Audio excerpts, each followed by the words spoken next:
Фактор золотого мальчика.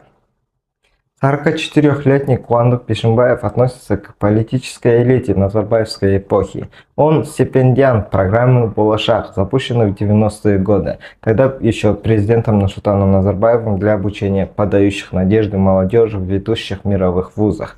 В 2001 году Бишимбаев получил степень магистра в университете Джорджа Вашингтона в США и, вернувшись в Казахстан, начал строить карьеру. Он работал помощником главы государства и министром национальной экономики, входил в состав управляющих квазигосударственных фондов и структур. В 2017 году Бишимбаев попал под следствие по подозрению в коррупции во время работы в национальном холдинге «Байтерек».